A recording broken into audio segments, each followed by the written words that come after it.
Hello student, আজকের এই ভিডিওতে আমি তোমাদের সামনে আলোচনা করব এবছর যে সমস্ত স্টুডেন্ট ক্লাস 11-এ কমার্স নিয়ে ভর্তি হতে চাইছো। এখন তোমরা ভাবছো কি কি সাবজেক্ট নিলে তোমাদের জন্য খুব ভালো হবে, ফিউচারে খুব ভালো হবে এবং এইচএসেও তোমরা খুব ভালো স্কোর করতে পারবে। কম করে কম করে ভালো স্কোর করতে পারবে এমন কোন সাবজেক্ট? বাংলা ইংলিশে তোমাদের নিতেই হবে, তোমরা সবাই জানো। এছাড়া যে বাকি 4টে সাবজেক্ট নিতে হবে কমার্সের, কোন সাবজেক্টগুলো নিলে তোমাদের জন্য খুব বেস্ট হবে। আমরা বহু বছর ধরেই দেখছি যে নতুন যে সিলেবাস এসছে, ঠিক আছে, এবছর তো তোমরা যারা পড়ছো তোমরা পুরো নিউ সিলেবাস, কিন্তু এর আগে যে সিলেবাস ছিল সেখানেও যে সাবজেক্টগুলো ছিল সমস্ত স্টুডেন্টরা ভর্তি হওয়ার পর আমি বলতাম যে তোদের এই সাবজেক্টগুলো নেওয়াটা উচিত ছিল না। তো সমস্ত কিছুই আমি এই ভিডিওতে তোমাদের সঙ্গে ডিসকাশন করব, কি কি সাবজেক্ট নেওয়াটা বেটার, কম করে ভালো স্কোর করা যাবে। কম করে ইন দ্য সেন্স, ধরো এমন কিছু সাবজেক্ট যেখানে প্রচুর চ্যাপ্টার আছে, আবার এমন কিছু সাবজেক্ট যেখানে চ্যাপ্টারের সংখ্যা খুব কম, ঠিক আছে। তো তো আমি সেরকম জিনিস বলবো এবং খুব স্কোর করা যাবে। এবং গ্র্যাজুয়েশন যদি তোমরা করো বা এছাড়া যদি কোনো প্রফেশনাল কোর্স করো, for example CS, CMS, CS, সেখানেও তুমি কিছু বেনিফিট পেয়ে যাবে, ঠিক আছে। এমন কোন সাবজেক্ট দেখো, আমি বলছি সবার প্রথমে অ্যাকাউন্টেন্সি, কমার্স নিয়ে করছে অ্যাকাউন্টস, তোমাকে নিতেই হবে। সবার ফার্স্ট অপশন রাখবে তোমরা অ্যাকাউন্টেন্সি এবং সেকেন্ড অপশনে রাখবে কস্ট ট্যাক্স। প্রথমে কি বললাম, অ্যাকাউন্টেন্সি এবং সেকেন্ড অপশনে রাখবে কস্টিং অ্যান্ড ট্যাক্সেশন। এই দুটো থাকবেই, এই দুটো বিশাল স্কোর, এই দুটো সাবজেক্ট বিশাল স্কোর করা যায়, 100-এ 100 পাওয়া যায়, ম্যাক্সিমাম স্টুডেন্ট 100-এ 100 পায় ঠিকঠাক ভাবে পড়াশোনা করলে। এবং অ্যাকাউন্টেন্সি তো একটু লেন্থি সিলেবাস আছে, ঠিক আছে, কিন্তু কস্টিং অ্যান্ড ট্যাক্সেশন চ্যাপ্টার খুবই কম এবং স্কোরটাও খুব করা যাবে। প্র্যাকটিক্যাল থাকে এখানে, প্র্যাকটিক্যাল এবং ছোটখাটো থিওরি থাকে, তো হয়ে ভালো নাম্বার পাওয়া যায়। এছাড়াও যে সাবজেক্টগুলো তুমি দেখতে পারো, দ্রুত বললাম, 3 নম্বর বিজনেস স্টাডিজ, 3 নম্বর বিজনেস স্টাডিজ রাখবে। 4 নম্বর পেপার যেটা তুমি রাখবে হয় ইকোনমিক্স। আমি পার্সোনালি প্রেফার করবো ইকোনমিক্স নেওয়ার জন্য, কারণ তুমি যদি গ্র্যাজুয়েশন করো তোমার ওখানে ইকোনমিক্স আছে। এখন যদি 11-12 ইকোনমিক্সটা ভালো করে পড়ে রাখো, তাহলে গ্র্যাজুয়েশনে অতটা অসুবিধা হবে না তোমার জানা থাকবে। আমি পার্সোনালি তোমাদের সাজেস্ট করবো ইকোনমিক্স নেওয়ার। হ্যাঁ, যদি কোনো স্কুলে ইকোনমিক্স না থাকে তখন ইকোনমিক্সের বদলে তুমি সিএলপি নিতে পারো, মানে commercial law and preliminary auditing, ঠিক আছে। তো এই সিএলপি সাবজেক্টের সিলেবাসটা অনেকটাই কম, কস্টিং ট্যাক্স এবং সিএলপি সিলেবাসটা অনেকটাই কম। তাহলে কি কি বললাম তোমাদের জন্য, অ্যাকাউন্টেন্সি, কস্ট ট্যাক্স, দুটো তো নেবেই।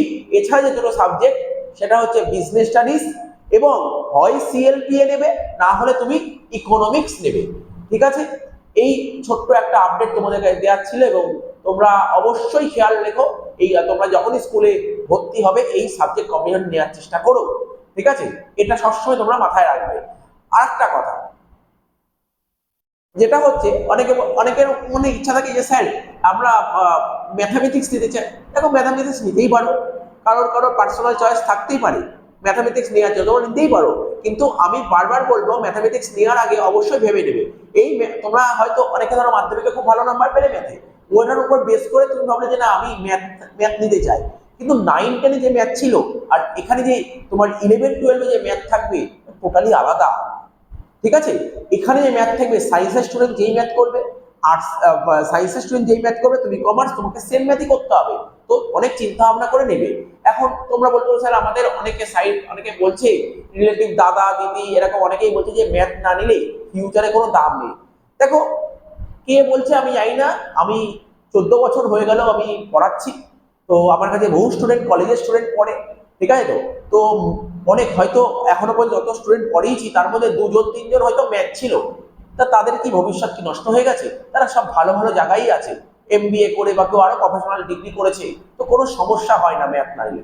কি সমস্যাটা হয়, তুমি এইচএসে যখন কোনো এইচএস পাস করার পর যখন তুমি কোনো কলেজে ভর্তি হবে, এরকম ক্যালকাটা ইউনিভার্সিটির আন্ডারে যত কলেজ, আমাদের একটা কি দুটো কলেজে ওরা একটা রুল বেঁধে দেয় যে না ম্যাথ থাকতে হয়। কিন্তু বাদ দাও, এটা কোনো ম্যাটার করে না, অনেক অনেক কলেজ আছে, অনেক বড় বড় কলেজ আছে যে তোমার ম্যাথ লাগে না। তো এইটুকু আমি বলে দিলাম। তো ওইসব কোনো কথা শুনে লাভ নেই। আমার মতে বলে আমি পার্সোনালি সাজেস্ট করবো ম্যাথ না নেওয়াই ভালো। ম্যাথে যে সময়টা দিতে হবে সেই সময়টা তুমি অন্যান্য সাবজেক্টে সময় দিতে পারবে। এবং আর তোমাদের কোনো ডাউট থাকলে তোমরা অবশ্যই কমেন্ট বক্সে কমেন্ট করে জানতে পারো। আর আমাদের অফলাইন ব্যাচ আজ থেকেই শুরু হয়েছে। তোমরা যদি কেউ জয়েন করতে চাও অফলাইন, তো অবশ্যই তোমরা কন্ট্যাক্ট করতে পারো। ভিডিও ডেসক্রিপশন বক্সে আমার ফোন নাম্বার দেওয়া আছে, তোমরা কন্ট্যাক্ট করে নিতে পারো, ঠিক আছে। তো আর হচ্ছে আমাদের এই ভিডিও ডেসক্রিপশন বক্সে একটা টেলিগ্রাম চ্যানেল লিংক আছে, লিংকে জয়েন করতে পারো। ক্লাস 11 এর যত ইম্পর্টেন্ট পিডিএফ মানে পড়াশোনা সংক্রান্ত বা আমরা যে সমস্ত ভিডিওগুলো করি, ক্লাস 11 যে সমস্ত ভিডিওগুলো করি, সব টেলিগ্রাম চ্যানেলে আমরা লিংকগুলো প্রোভাইড করে দেবো। ঠিক আছে, এই ছোট্ট একটা আপডেট দেওয়া ছিল। আপডেটটা যদি ভালো লাগে তোমরা একটু বন্ধু বান্ধব শেয়ার করে দিও। চ্যানেল নতুন থাকলে চ্যানেলটাকে সাবস্ক্রাইব করে রাখো, কারণ তোমরা এখন 11 করছো, আগামী দিনে যতদিন কমার্স নিয়ে করবে সমস্ত কিছুর বেনিফিট এই চ্যানেল থেকে তোমরা পেয়ে যাবে, এবং বন্ধু বান্ধবদের মধ্যে এটা একটু শেয়ার করবে। Tata, bye bye.